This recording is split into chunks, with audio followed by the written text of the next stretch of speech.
60-70 साल के बूढ़े व्यक्ति को रोजाना जीवन जीते हुए आपने अक्सर देखा होगा। उनकी कमजोरी देखकर आपको बुरा भी महसूस हुआ होगा। हर एक इंसान के जीवन में इस तरीके का कमजोरी वाला दिन आता ही है, पर पुराने जमाने में ऐसा बिल्कुल भी नहीं था। नैसर्गिक चीजों के साथ रहने के कारण वे शायद ही कभी कमजोर होते होंगे। मराठा साम्राज्य के इतिहास में एक व्यक्ति ऐसा था जिसने उम्र के 80 साल पार कर दिए थे, पर फिर भी उनको लेकर दुश्मन पक्ष में डर का माहौल बन जाता था। वे व्यक्ति थे राजमाता जीजाबाई के पिताश्री श्री लखुजी राजे जाधव। विदर्भ प्रांत में सिंदखेड़ राजा नामक छोटा सा नगर है। इस नगर में जाधव परिवार बसता था। उस वक्त के महाराष्ट्र में सबसे महापराक्रमी मराठा सरदार के रूप में सिर्फ लखुजी राजे जाधव को देखा जाता था। वे ऐसे सरदार थे जिनके पास अधिक संख्या में सेना थी। मलिक अंबर जब भी लखुजी जाधव और शाहजी राजे भोसले को एक साथ देखता तो उसके पसीने छूट जाते थे, क्योंकि निजाम शाही इन दो सरदार के पराक्रम पर खड़ी थी। लखुजी जाधव के पूर्वज देवगिरी के यादव साम्राज्य से ताल्लुक रखते थे।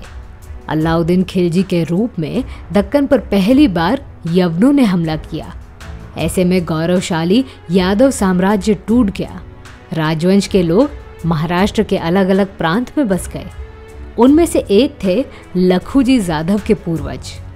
महाप्रतापी लखुजी जाधव ने सिंदखेड़ राजा इस छोटे से गांव का परिवर्तन राज्य में कर दिया।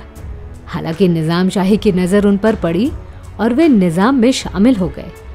मलिक अंबर ने लखुजी जाधव जैसे वीर योद्धा का भरपूर फायदा उठाया। महाराष्ट्र में बसे अलग अलग प्रांत एक दूसरे को टशन दिखाते थे। इस टशन के आग में निजाम शाही ने अपनी रोटी सेक ली। अनुमान लगाया जाता है कि लखुजी जाधव का जन्म 1550 में हुआ था। उनकी मृत्यु हुई साल 1631 में।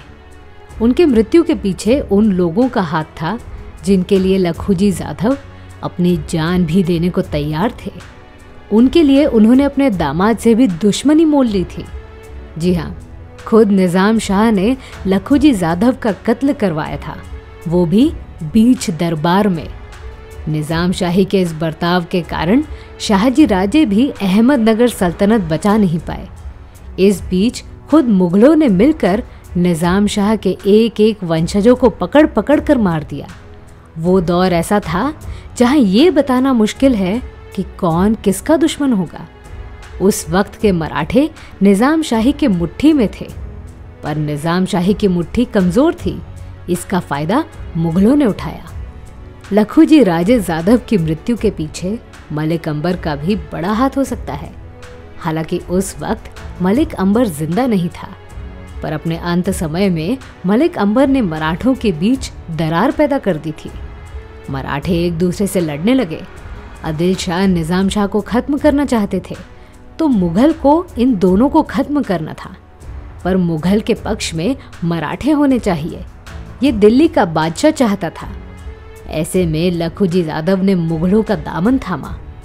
निजाम शाह ने देखा कि उनके पक्ष से ऐसा इंसान मुगलों से मिल गया है जो निजाम शाही के बारे में सब कुछ जानता था, और उन्हें इस बात से भी तकलीफ थी कि मुगल ने लखुजी जाधव को महाराष्ट्र का सबसे बड़ा मनसबदार भी बना दिया था। मतलब उनकी फौज की संख्या भी बढ़ने वाली थी। हमने पहले के वीडियो में भी मलिक अंबर के बारे में काफ़ी जानकारी मुहैया करवाई थी। इस वीडियो में वे बातें दोबारा बताना नहीं चाहूँगी, पर ये ज़रूर बोलूँगी कि मलिक अंबर का बेटा फतेह खान बेहद पागल किस्म का इंसान था। हालांकि इस पागलपन की सज़ा खुद मुगलों ने दी, पर उससे पहले उसने निजाम शाह के दिल में लखुजी जाधव के प्रति आग जला दी। 81 बरस के लखुजी जाधव निजाम शाही को उखाड़कर फेंक देंगे, इस डर के कारण निजाम शाह ने लखुजी राजे को दरबार में बुलाया। उनके साथ 2 बेटे रघुजी और अचलोजी और एक पोता यशवंत राव भी आए।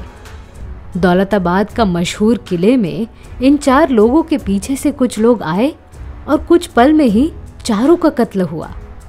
कुछ इतिहासकार बताते हैं कि ये किस्सा 1629 में हुआ था, पर ज्यादातर लोग 1631 बताते हैं।